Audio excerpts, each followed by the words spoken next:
Michael Dabney, and I'm with Sisters in Crime, the Speed City chapter of Sisters in Crime. And we are Sisters in Crime. We are hosting an event with the Plainfield Guilford Township Public Library. And from the library, we have Debbie Shaw. So welcome, Debbie Shaw. How are you doing? I'm doing great, and I'm so happy to have all of you with us. We are so proud to be able to sponsor this event. Well, we at the Speed City chapter of Sisters in Crime are more than happy to partner with you, and I think that we have a very good distinguished panel of authors who are with us this evening, and I'm going to get right on into it. My name is Michael Dabney, as I said, and I'm your moderator this evening. Excuse me. I'm a retired journalist, a daily sort of journalist. I spent, most of my career like in the trenches. But now, as a retired journalist, I'm focusing on nonfiction, specifically crime fiction.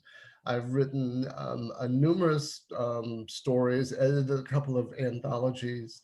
I have a I have a short story called Black on Black in Black that's going to be in an anthology that comes out later this year that's called The Fish That Got Away. I might explain a little bit about that a bit later. And I also, my first novel, which is called An Untidy Affair, will be published later this summer.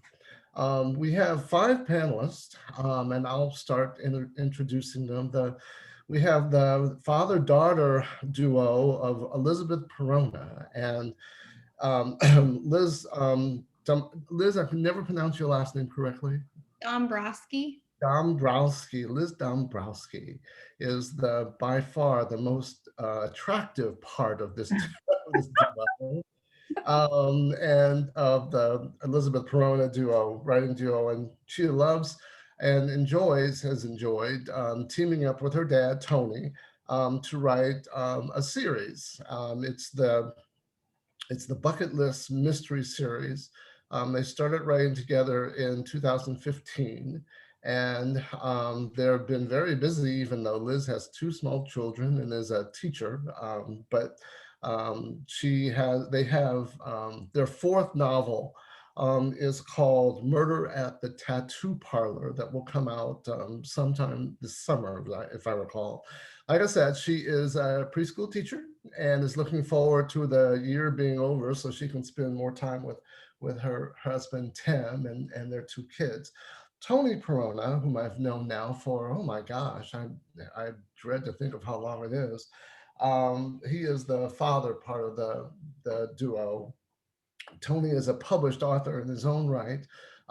Your first book came out in 2002, isn't that right, Tony? Correct. Yeah. Right, right. And like I said, he and Liz got together in 2016, 15, and he's retired from as deputy township manager of the town of Plainfield. And when I met him, he was doing PR for the Plainfield schools. So I've known him for a long time, and I just think he's a tremendous guy. Next, we have Russ Eberhardt.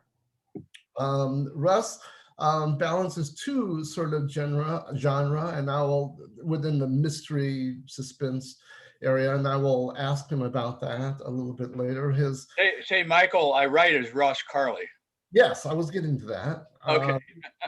He writes as Ross Carley, and his Wolf. How do you pronounce that? Wolf Ruger. Ruger. I'm looking at the notes right here, and for some reason my brain just died. He has a mystery series with him and Lance Garrett, his cyber security thrillers. That's their characters. He has a very interesting career. I think at one time, I don't know, about a month ago, I think I heard you say that you have a master's or a PhD in engineering. Is that right? Did I get that right? I have a PhD in engineering, and retired from the Purdue School of Engineering and Technology. I'm professor emeritus. Wow. I mean, that's just, when I found that out, I was just like really amazed. He also does major consulting in the aerospace industry with artificial intelligence. And almost every time I talk to him, he and his wife Francie are just going to or coming back from some great travel, some adventure, and it's always interesting. And he said that right before we came on that he and his wife have a new cat they rescued a month ago, a 3-month-old cat, a black cat, I believe you said, whose name is Maximilian. So Max, who's taken over your house. So I guess that's what happens with cats and small animals. We also have Cheryl Shore. Cheryl is is a nurse by training. She has been a practicing nurse. She has taught nursing, and she's also an author. One thing she says that she enjoys about, or what she gets from, one thing she gets from nursing that helps with her writing, certainly with mysteries, is that it helps her to listen and observe people, and make inferences about their health. And it's partly how she goes about, or she can use those skills when it comes to writing detective stories. She's written several of them. Her first one is Seeker of Truth, which is in 2011. She's written several others. The latest one is the Cherry Blossom Temple, in which a widow goes back to Kyoto, if I'm not mistaken, to do something to honor her husband. And it's just a fascinating story. And one of the most fascinating things, one of the most interesting things in order to get people into it, is that the cover for the book is probably the most gorgeous cover I've ever seen. So go online, look for the Cherry Blossom Temple, and you'll be in for a good read. One more thing I'm going to mention, I didn't know if I was going to mention this, but one of the things I learned about Cheryl in the last week is that she loves dance and she loves motion, she loves movement, and she is a black belt in Taekwondo. So I'm going to probably not ask her terribly hard questions, because if I piss her off, she'll snap me like a twig. In any event, lastly, we have Brenda Stewart. Brenda is truly a Renaissance woman. She has done so much over the course of her career, as a teacher, as an educator, a forensic artist, a figurative artist, and skills which truly helped her, I'm sure, with her first book, which is called Power in the Blood, which came out in 2005.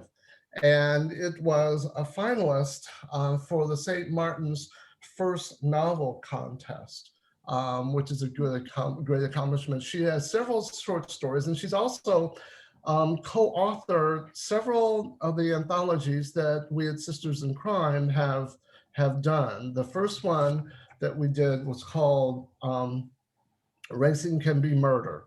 And the second one that came out, she edited that with Tony. The second one that was called Bedlam at the Brickyard. And just yesterday, I learned that Bedlam at the Brickyard was named by Indianapolis Magazine as one of the 10 books about Indiana sports that you should read. So congratulations on that, Brenda. And it's a good book. And just last night I pulled it out and glanced at it yet again. I hadn't for a while. So, but I'm going to start with you, Brenda. The one of the things we're talking about is, what is about mysteries that readers love. And so I think that the first thing I want to know, I think to get an understanding of what people might love about mysteries is to understand about what we love about mysteries. So when did you first discover your love of mysteries? And I think I'm gonna ask all the panelists this. When did you first discover your love of mysteries, and what was the first book or character that you connected with? So I'll ask you that, Brenda. Well, my mother was a great mystery reader. So I think I was about 9 or 10 when I discovered Agatha Christie. And my mother also, I don't know how long Ellery Queen magazine has been published, but she subscribed to it. And that was a real treat for me as a kid to read Ellery Queen magazine. And so it's just went from there. I like all kinds of books, but mysteries are my favorites. And I like thrillers too. But the character that when I was reading Agatha Christie, and my mother had all of Agatha Christie, bought everything that was Agatha Christie, I always was fascinated by Hercule Poirot because he was such an interesting character. And I do like mysteries that are character driven. And I still enjoy it. And every once in a while I'll pick up an Agatha Christie again and read it. Yeah, probably my favorite mysteries are Agatha Christie's. I might tell you about something about that. I had a question about that a bit later on. But Russ, what about you? What is it about mysteries that you love, and what drew you into it? I guess the first authors that I remember reading were back, I guess I was maybe 9, 10. Well, no, I was in probably middle school, so I was maybe 12. I had an English teacher that pointed me to Raymond Chandler and Dashiell Hammett. And so from Chandler and Hammett, I moved into my favorite old time mystery author is Ross MacDonald. And in fact, my pen name, the Ross part of it, comes sort of a tip of the hat to Ross MacDonald. And I loved everything that MacDonald wrote. And there was another John MacDonald who also was an excellent mystery writer who wrote the Travis McGee series. I'm mainly talking here about Ross MacDonald. And then the guy who really got me inspired to write my own books is Les Roberts. Les is in Cleveland. He's written 30 odd books. He's won a lot of prizes, and he happens to be a friend of my wife's family. And I got to meet Les, and over the years, we would meet for coffee. And finally, after about 5 years of that, he said, "You really ought to write your own mystery book." So I did. So that was sort of the chain: was Chandler, Hammett, Ross MacDonald, and then Les Roberts. Yeah, I think that, I don't know. I probably after what Brenda said, I think probably my two favorite mystery writers would be Agatha Christie and Dashiell Hammett. The Thin Man is, although that's not usually the one that people come to first, but it is probably my all-time, favorite writer of favorite mystery novel. I really love that one. Tony and Liz, how about you? What drew you into mysteries? I'll start. The very first mystery I remember reading was The Disappearing Floor. It was a Hardy Boys book, and I loved it. And I remember my mother would take us to the library. Big kudos to libraries. I have been a library fan forever. But yeah, it was the Emerson Avenue branch, because we lived over by that area of Indianapolis at the time. And we would go and I would load up with books. And I went through all the Hardy Boys. I went through the Bobbsey twins. I went, when I was a kid, I read all those kid mysteries. And so I've just been a huge fan ever since, really. I was going to say, I remember reading Nancy Drew. I am going to preface this with, I was a very anxious kid and Nancy Drew made me very nervous. So I'm not sure that I did a very good job reading Nancy Drew because I was scared the whole time that something bad was going to happen to me because of things that were happening in the book. So, but I do remember reading Nancy Drew. Oh, that's amazing. You know, oddly enough, I don't know, I probably shouldn't comment every time that one of you get to speak, but um, I've never read either one of them. I've never read a Hardy Boys or a Nancy Drew. Never. I didn't actually come into it. My mother loved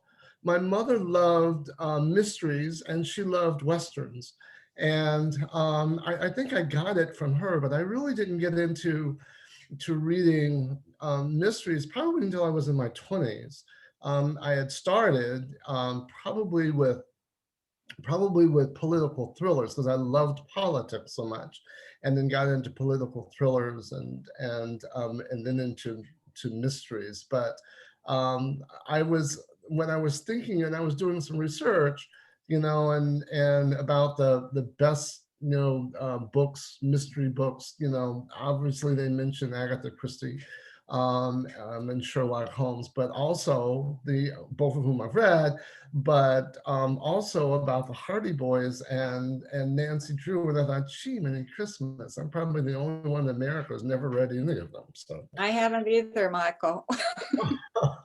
okay, well, we're going to join it. We're going to start a book club and we're going to read them all. Sounds So, like a plan. okay. So Cheryl, what about you? What is it, what drew you, or what was your first discovery of mysteries? And what do you think it is about mysteries that readers love? Yeah, what is it that readers love? That's a great question, because I think it probably runs the gamut. For myself, I do not know why Nancy Drew was my introduction. I was pretty young at the time to be reading Nancy Drew. I think I was in second grade when I started reading. And those of you who have read it, that second one, what was it? The Haunted Mansion or something, whatever. The second in the season was so scary to me. And I just had nightmares. But yet I was compelled to keep reading. I think some of the other ones were milder. And I remember at the time I was growing up, they cost $1, and then I think they cost $1.25 for each volume. And I still think, and I read the Hardy Boys. I think my brother had some of those. Any of those series, the Dana sisters or the Dana girls, who I think were written by the same author as Nancy Drew. I was just unpacking a bunch of stuff from John's parents, and I found The Mystery of the Green Flame, a Ken Holt mystery. I have never run into Ken Holt, but I think I'm going to read that and just kind of probably will remind me of the Hardy Boys. So they were so popular. And I don't know about the rest of you who read some of those series, but I would reread them again and again and again. They were kind of like my friends. And I wonder if part of the appeal is that, of course, these were young people, but older than me. So they were kind of like role models. And they were smart and they could figure things out. They were nobody's fool. So I don't know if that was part of the appeal. But even when I knew the solution to the crime, I was kind of like, some people talk about books being their friends sitting on their bookshelf. I think they kind of were that for me too. So I wouldn't hesitate to reread something I'd already read. How do you think it affected, Cheryl? How do you think it affected your writing or your later writing, or did it at all, do you think? And I want to ask that same question to Tony as well. Yeah, as an adult, or at some point in the last maybe 10 years, I know a lot of people still follow people who write a series, and I don't so much, though. Paul Doiron or whatever his name is, who writes about a game warden in Maine. I've read several of his, and I do like, I would read his books again. But generally, I like standalones better for whatever reason. They have to have like a strong psychological or secretive component, I think. And I wouldn't say that Nancy Drew or any of those earlier series books, necessarily had that. So I don't know. I mean, they got me started reading. They got me started reading mysteries, and evidently I liked it enough to keep going as long as there were mysteries to read. I read all that were available up until a certain point where I kind of graduated to different levels of reading. And I guess I like the idea of someone being presented with a set of facts and motivated to find out the missing information and come to a solution. That part I really liked. And I think that is the one commonality toward mystery and crime fiction and suspense, maybe too, is that challenge of figuring things out and using your intuition and knowing who to trust and who not to trust. That kind of whole big picture thing. I think that's what appeals to me now and what I try to do in my writing. Tony, how did, reading the Hardy Boys, do you think, or did it, affect your writing now as an adult? I think the thing that I took away from the Hardy Boys was a love of puzzles. I think kind of the sort of the same thing Cheryl was talking about. Really, I loved the smartness of the Hardy Boys. I loved that they that they were able to figure out how, what the issues were, and figured out how to solve the mystery. And also I think another thing that that affected me with the Hardy Boys is I love series. I really do. I am drawn to that because the characters become so fun and such friends of mine that when I pick up another like Lee Child book, it's like, oh yeah, it's good to be back, in his head again, and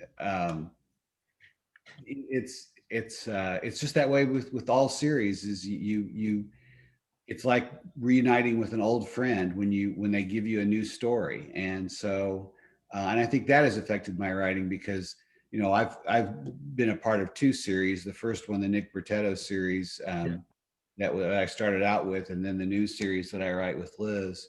I just really I love series characters, and I think that goes back to the Hardy Boys.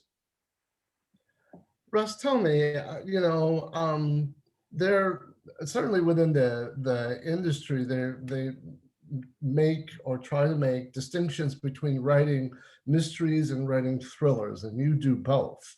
How do you define, or how do you approach what would be might be considered a mystery series or a mystery novel, mystery story, as opposed to a thriller? And how do you work that sort of balance? Did you Hang hear on me? just a second. Okay. The most simplistic answer is, in a mystery, you don't know who done it until at the end, or very close to the end. In a thriller, you kind of know who the bad people are almost all the way through the book. And so there isn't an aha moment at the end where you find out who killed John or whatever. The thriller is more continuous, and you're trying to resolve it by the end of the book. But you know who, you have foreign intelligence agents, so you have cyber terrorists, whoever. You may not know their name and address, but you basically know who they are, and finding out exactly who they are and who they're working for, of course, is part of it. But it's a little bit different than a mystery, where at the end of a mystery book, you find out who did it, and it better be a character that you've introduced early on in the book. Also mention that. I feel a little freer to introduce characters particularly in a series, in a thriller series. In a mystery, I want to make sure I have all the major characters in place, at least all the ones you're going to suspect of being the criminal, before the book's half over. Brenda, what I'm trying to think of how I wanted to ask this. I might as well just go straight up. What is it about? What moves a story forward? Is it, in a mystery story, is it the mystery itself? Is it the action? Is it the character? For you, what is it that moves it forward? Well, I guess it's all of those things, because what I, like somebody else said, what I'm interested in in a mystery, whether I'm reading it or writing it, is the puzzle.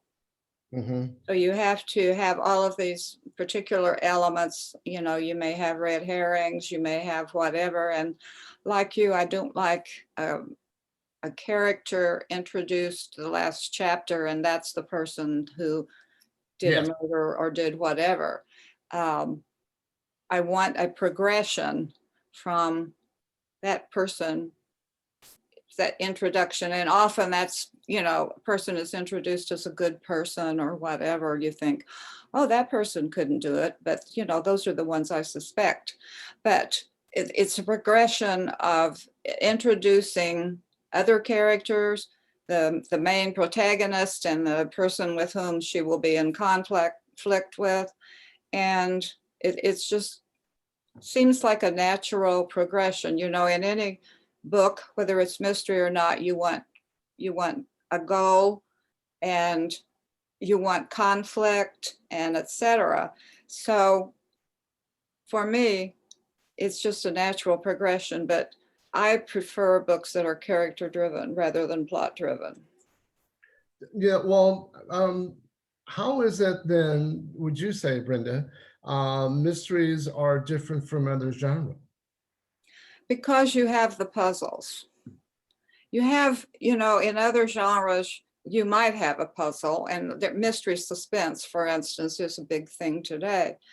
But I just think that in a straight mystery, and I like to read historical mysteries, Mm-hmm. which I love. Charles Todd, I don't know if any of you read the Ian Rutledge series, but it's a masterfully written series. And I don't always read series because they turn out to be formulaic. And this I don't like. When we're talking about moving the mystery along, I do not like, romances tend, in my opinion, to be formulaic. And so some of our mystery series, particularly in the cozy area, are formulaic. I like things that are different.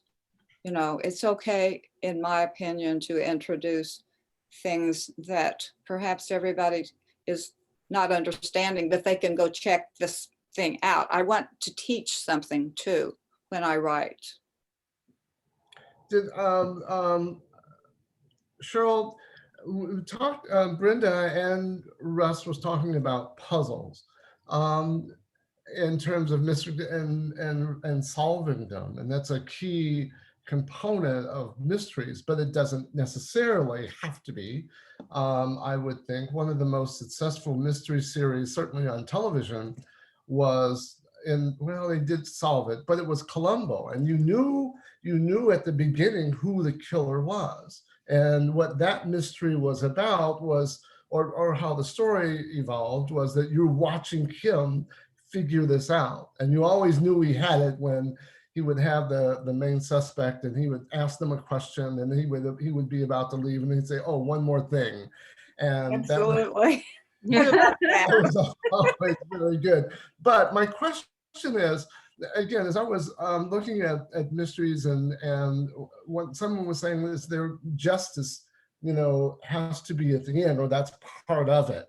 Do you believe that the puzzle has to be resolved? Certainly does it have to be resolved for both the reader and the characters in the story or not? Cheryl, can you answer that?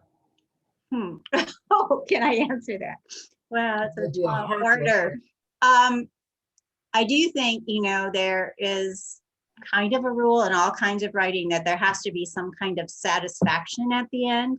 Yes. And for the mystery, having justice be served, or, the person is caught, or the plot is revealed, and, no one, someone was saved from assassination or whatever. Something like that is satisfying. And, there's kind of nothing wrong with that. I was thinking about some of the books that I've read in recent years that I found the most intriguing. And I don't know if they fall into the Columbo mold or not, but one was Defending Jacob, which I guess was made into a mini series or a movie. I did not see it, but there's a crime, there's a likely suspect. And I thought the author was so skillful because in your head, you're going, oh yeah, he did.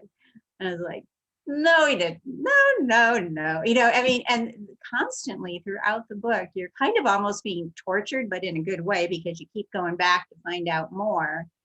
And it ends there, there's kind of two endings. And the first ending is, yeah, kind of satisfying. And the second ending or that, is like, yeah, should have seen that coming. I mean, I would highly recommend it if you like things that kind of lead you down different paths and kind of challenge you to put the picture together, because there are motivations to see it in a certain way. I think the author brings out those motivations. So I like that kind of book. Some people may not like it because it maybe doesn't end on as strong a note of resolution. But, we've all heard it. I know I heard it at one of my first magnas that mystery readers tend to be justice driven, and they want that justice at the end. They want the solution, and not only that, they want to know that the truth has come out, and that evil has been exposed and justice will be done. That's an interesting sort of thing, because generally I would say that's definitely what motivates me as a writer. I was going to say, if I could, Michael, jump in here. Please. We were talking about the difference between standalone and series. And I think that in a series, at least when I'm writing a series, I don't have a complete resolution at the end of the book. I have something dangling there at the end of the book that makes the reader want to get the next book in the series. And I think, Tony, can you say something about that? Well, I was just going to say, and Liz, feel free to interrupt if you don't agree or anything, but I think that the world is so not fair. And that's one of the things you have to get over, right? Is the world, nothing, there's no fairness in the world, right? And I think that's one of the things that mystery readers love about mysteries, is because by and large, at the end, justice is served, and so order is restored in the galaxy. And I think that readers love that about mysteries. And I feel like, for me, that's the most satisfying thing, is if there is a resolution that I feel good about. I do. Am I interrupting someone? Does someone want to say something? Keep going. Okay. I think in a series, it's always good to have something that compels the reader to read on, but it may not have anything to do with the resolution that you received at the end of the current mystery. Right. One of the things that Liz and I are working on right now is Murder at the Tattoo Parlor, which Michael mentioned earlier. It's part of an arc, and so even though Francine and Charlotte do solve that crime at the end of that book, there's a bigger story going on, and at the very end of the book, that teases you. That's the thing that makes, or we hope will make, the reader want the next book. Right. I wanted to ask you, Tony and Liz, creativity can be something that we can all get together and do and work together with, but writing tends to be somewhat solitary. Not always, but it tends to. And you and Liz have a partnership. And how does the creative process work for both of you? And how do you get the work done, essentially? Liz, I think I want to start with Liz on that. Well, we always get together at the beginning and map out our story because we've tried to not do that and it doesn't work for us. So we like to figure it out for the most part. So we do that at the beginning, and then Dad takes most of it and plows ahead to the end. And then I come back in and add details. And if he needs, sometimes he'll ask me for stuff in the middle of the process. Right. And Liz also feels free to disagree with me along the way.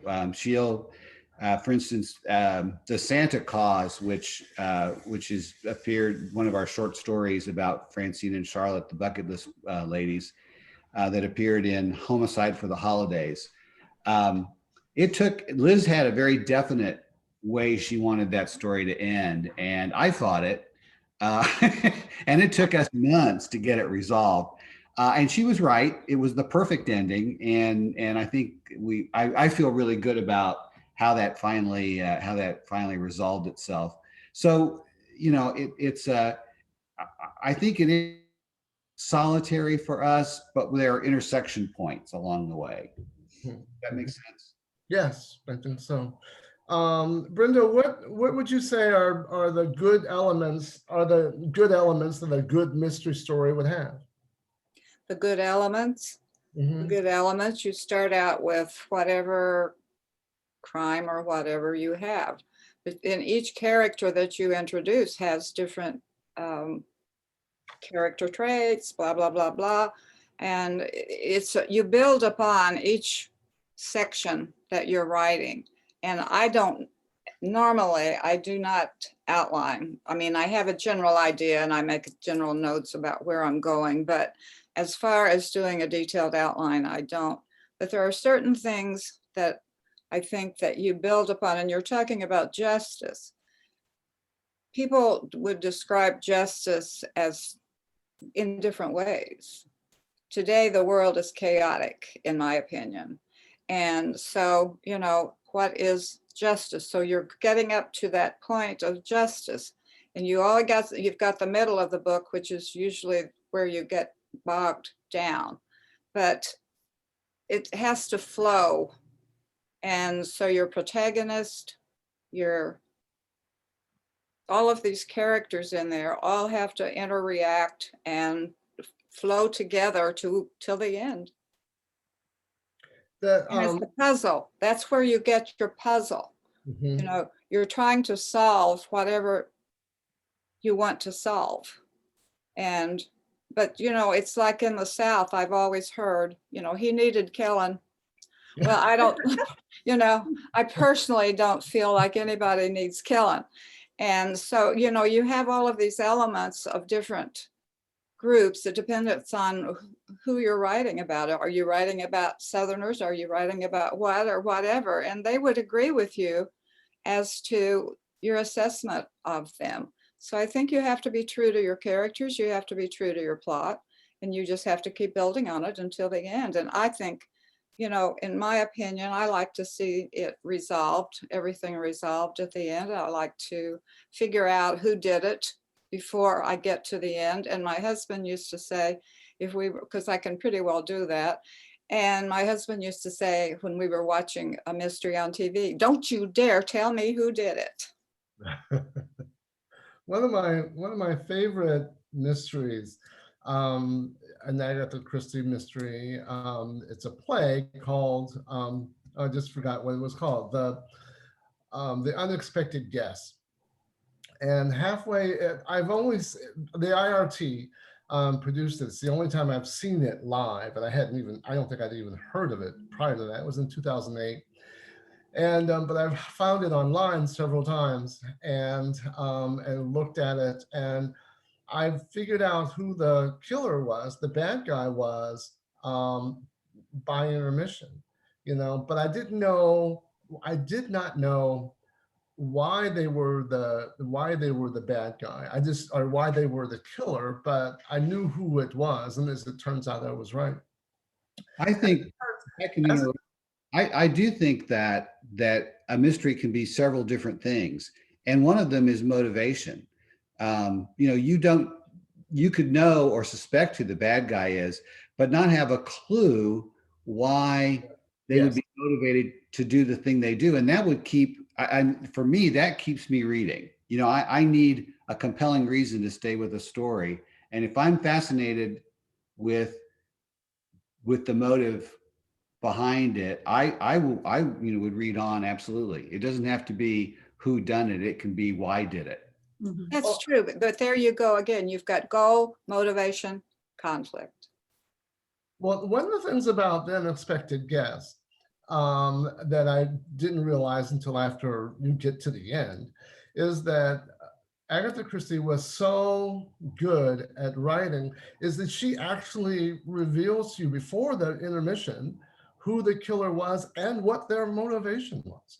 And yet the characters in the play, as well as the audience, dismissed it until the very end, you know, and it's just a really good one because she resolves it, you know, it's the person who they believe did it. It was, I don't know, it was a young man. He was, I can't remember which character it is. It's like a son or nephew or something who was mentally disturbed. And I thought, oh, geez, I mean, that was so easy to figure out. Why did they pick them? And it goes off, but there's one final scene at the very end after that. And we figure out that the person that you just thought was the killer wasn't it. And she reveals it to you. And it was very, very satisfying, which is one of the reasons I like it so well. But Russ, what I wanted to ask you, and we've kind of touched on this, is, you know, should the reader, you know, at the end, should they see the ending as surprising, or that it is for some reason, maybe not foreseen, but ultimately inevitable? Well, I guess in a mystery, it would tend to be more of a surprise, and in a thriller, it'd be more of an inevitable. It kind of depends on what kind of a book you're writing, and I don't know. I don't know how else to answer that.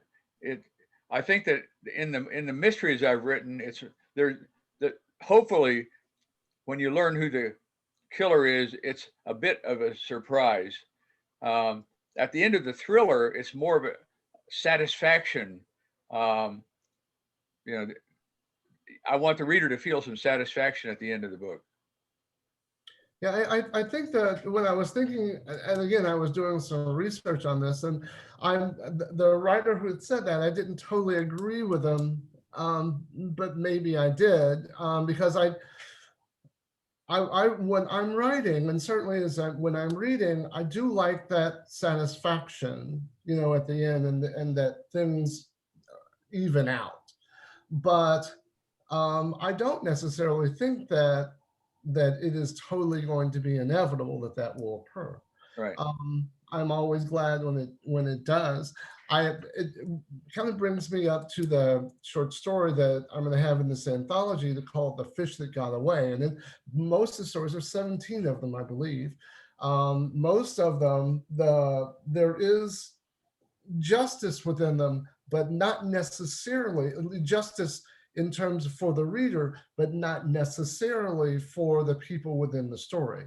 In my story, I can't remember if any of you have read it, but Black on Black and Black, it's about a serial killer and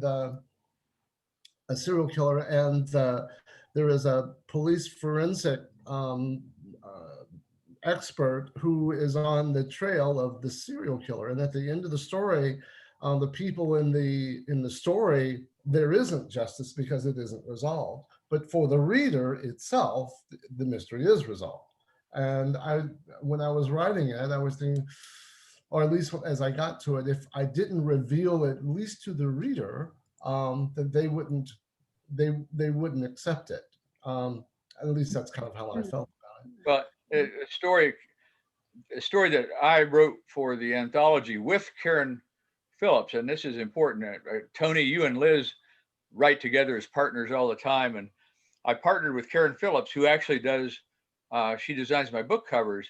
And Karen and I wrote a our story is called The Curse of the Benjamin Mansion, and it's more of a horror story. And so there isn't justice necessarily at the end, but the horror is resolved. Oh, that sounds good. Well, I'm one of the editors for that anthology, and I would say actually that justice is served. I mean, or the mystery is resolved. I mean, yeah, the horror, there is horror, but you know at the end who did it, and you know why they did it. And so to me, that was a mystery, and it was. Yeah, there's a bit of the mystery in the short story, and I want to say that Karen and I, it's the first time I've co-written fiction with anybody, and we had such a great time writing that. But I want to say, because Tony is here, Tony's one of the editors of this anthology, and part of the joy we had writing it was Diana Catt and Tony as editors giving us feedback, and I think that the editors make all the difference in an anthology. And we had a delightful time writing together, and we had a delightful time working with the editors. I hope everybody buys the anthology. What's you have a title now, right? Trick or Treat. Trick or treat. I don't. Trick or Treat: Tales of a Hallows Eve. Tales Okay. for a Hallows Eve. Yes, because I was going to ask you about that. That comes out. That comes out this Halloween, correct? Right. We're actually aiming for it to be the last week in August that it would come out. Oh, So wow. it would be ready for Halloween. You know, I mean, it would be on sale for a good month or so, 2 months before Halloween. Yeah, the big mystery thriller convention called BoucherCon is in New Orleans this year, and it's August 25th to 29th, and we're hoping to have copies of the anthology at BoucherCon. Cheryl, I'm kind of going back to a question before about inevitability. Do you think that the ending should be in a mystery should be inevitable? Ooh, should the ending be inevitable? I need to ask you a question about that. Do you mean like the reader should see it coming, or? Well, when they get there, they would, even if they didn't see it coming along the way, it was something that Brenda kind of brought up before. You know, you could be writing the novel, and at the very end, you bring in the butler, and the butler did it. Yeah, That would tend to leave, I would think, a bad taste in the mouth of the reader.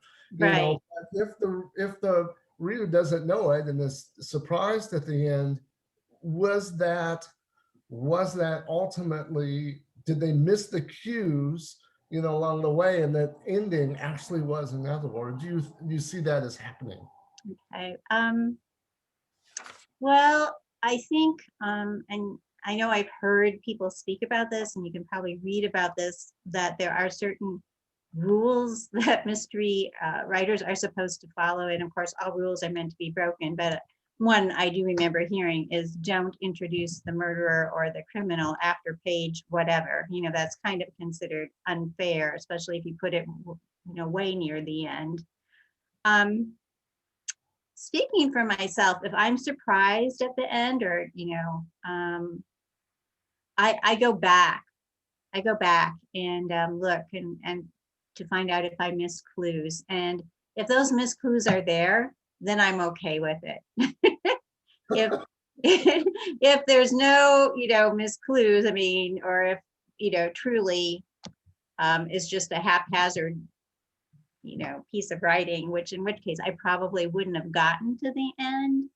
Yeah. Because usually there has to be kind of a systematic something to it. Yeah, then I would be unhappy. But if a author really fools me and I am totally surprised at the end, but I see how it happened, I really kind of like that. Mm-hmm. I mean, that's why The Murder of Roger Ackroyd is my favorite Agatha Christie, because I was totally fooled by it. You know, I think I read that in junior high, and I should go back and reread it again. But she fooled me, and I was surprised, but I liked it. I liked that fact. Brenda, one of the questions that's popped up is it important for the main character to show growth throughout the story? Do you believe that's the case, or what's your feeling about that? I think that's true somewhat. I mean, if you're investigating something and interviewing people and whatever, you've got to grow some. I mean, we all do that in life. As far as it being the motive, not necessarily. You know, I can't see, I'm trying to think, I'm thinking of a thriller now, and my favorite thriller writer is Daniel Silva. And I think nobody can write like he does. And he writes, his main character has, throughout a series, then you do grow. And the guy is now the head of Mossad, and he is an art restorer and blah, blah, blah. And of course, he's a spy. But, you know, it's just a thriller all the way. And he has a new book coming out this summer. But so the character in a series does have to grow. Definitely. But in one book, I think that there should be some growth, but not to the point that you would get in a series. Tony, same question to you. Do you think it's important for the main character to show growth throughout the story in a mystery?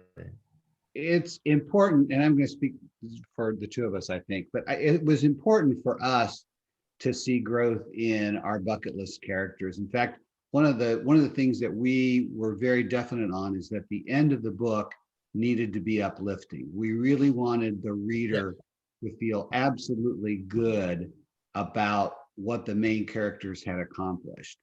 And so we really work hard to make that part of the ending. So for us, it is really important to see that growth. And in a series, you know, as somebody pointed out, you have multiple books to show growth. And sometimes characters grow apart, and that's part of Murder at the Tattoo Parlor, is dealing with what happens when your characters may go off in slightly different directions, and can that friendship be preserved, and how does it affect trying to solve a mystery? And so we've been toying with that. It's kind of a fun thing. Well, that's true, but in a book, and you do this, but you know, you don't know something, and so you're investigating something, so you find out, oh, I didn't know that, and so you have a different feeling then about whatever you're working on. So in that respect, there's growth, and then, like you said, there can be disagreements, and people separate, go apart, whatever. So I think it's all about the characters. Mhm. Well, I think some characters I'm thinking of Lance Garrett, my three-legged assassin. Yes. Lance has PTSD. He's an Iraq vet. He has an opioid problem, and that's going to continue for me through, at least for now. I'm not going to resolve that at the end of a book, or even at the end of two books. So he may grow in some ways, but he is also going to carry his imperfections forward. Absolutely. Yeah, I think that you know, so that you don't have merely a two-dimensional character, they do have to have that.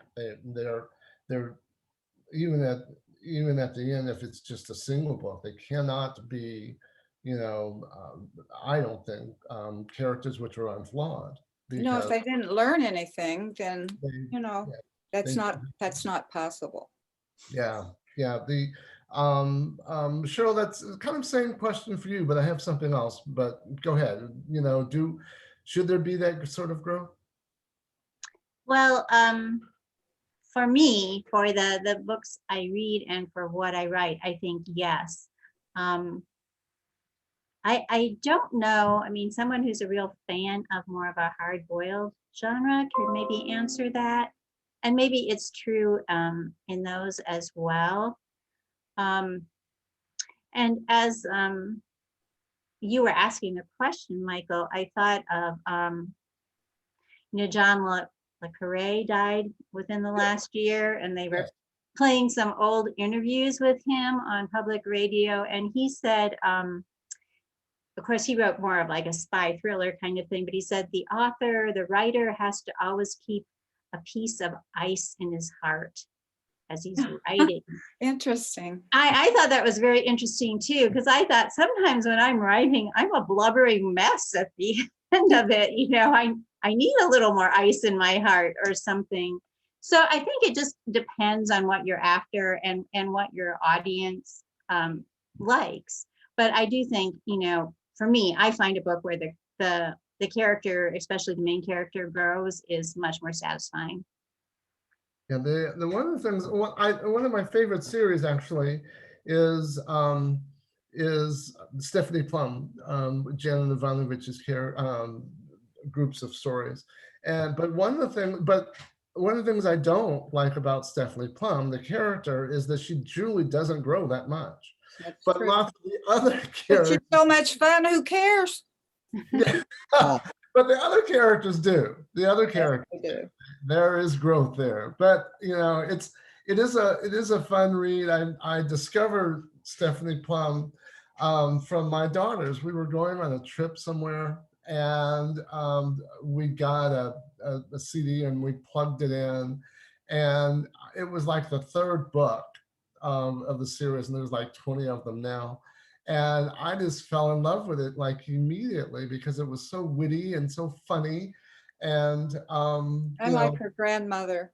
oh yeah, I like Lula actually. Lula's my favorite. Yeah, she's a good one. Yeah, Yeah, but I there's some do good wish, characters. yeah, they're good characters, but I do wish Stephanie would grow just a little bit.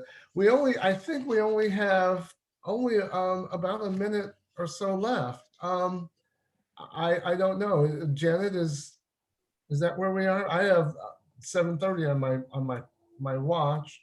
I don't want to go over in the Zoom. I have 2 minutes. Okay. It would- Well, I'm gonna Yeah, ask. 2 minute warning. Okay. Yeah, but we can go over if folks don't mind. And if anybody has questions, put them in the chat box and I'll make sure that Michael sees them. I'm going to ask really quickly, because one of the last questions was, who is your favorite mystery writers and how do they influence your writing? I think we've touched on that. I like Agatha Christie. I like Dashiell Hammett.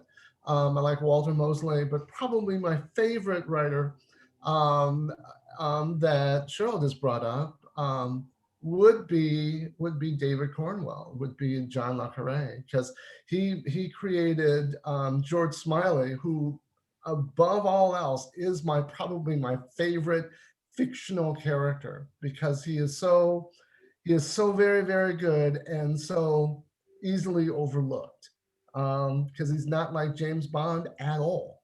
You know, he's just totally different. I'm going to go through really quickly, and I'm going to start with Brenda. And who would be your favorite mystery writer, and who would be your favorite mystery writer?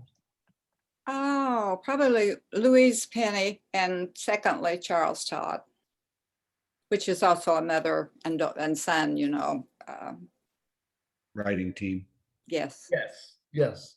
Russ. Oh my, well, I still have to stick with Ross McDonald, but I'll tell you, somebody I've been reading recently that I love is Ian Rankin, and his the book's set in Scotland, and I'm reading his series right now, and at this moment, Ian Rankin is my favorite writer. Before we move on, there is a question. What is the mystery book that you think changed your life after reading it? Tony and Liz, why don't you take that if something comes to mind? Changed. I'm going to jump in because Tony, think about it. It was the Galton case by Ross McDonald. The Galton case by Ross McDonald. I read Ross McDonald too, but the one that influenced me more was Edgar Allan Poe. I guess I'm going to have to say that the guy that created Spencer, and I can't think of that name escaping me. I can't either. I can't think of it either. Spencer. Spencer for Hire. Yeah, but who wrote those books? Oh gosh. Robert Parker. Robert Parker. That's it. That's right. I think he's the one that really changed me. I think it was a Catskill Eagle was the book, and I was blown away when I read it. And I think that was when I started wanting to write a mystery, was when I'd finished that. And I went back then and read everything before Parker had written before that, and really was taken with that. So did you want to? Yes. Oh yes, come on. Oh, She's a big J.K. Rowling fan. I am, but Me too. Yeah, me too. I love those books. Yeah, yeah. Oh, well, not the sixth one so much. There was one of them, I think of the sixth, maybe the fifth. I just thought it was incredibly bloated. But overall, yeah, I love the Harry Potter series in general. Cheryl? Oh, well, I would say who's influencing me now in that I'm kind of in this rule breaking mode, and she's kind of reinforcing that. And that is either Tanya French, who wrote The Searcher, came out in 2020. Irish. Irish, yes. Yeah. Yeah, partly why I read it, because I love Ireland. She's quite a writer. Yes. And yeah, she's good, but man, this thing, she kind of breaks a lot of rules, at She least at the breaks a beginning. lot of rules. Yes, but I'm still in it. I mean, I'm 48% done, and I'm going to hang in there to the end. And it's like, I'm just admiring her style and her slow building of this story. So she's influencing me now. That's good. Well, that's pretty much, I think, all we've got. I really appreciate all of you for taking part. You've been an excellent panel. You've given certainly me a lot of great insight. And again, I want to thank Debbie Shaw and the Plainfield Guilford Township Library for partnering, I can't even say it even now, with the Speed City chapter of Sisters in Crime. And we love libraries, and we love people who go to libraries because they love and they read books. We So- love smart people. That's true. Well, we certainly appreciate partnering with you, and it's been great fun. I Thank you. I think that's about it. So Brenda, Tony, Liz, Ross, Cheryl, thank you all. And thank you, Janet, for moderating. And we'll see you in the library next time. Thank you. Good Thanks. job. Bye-bye. Bye. Bye.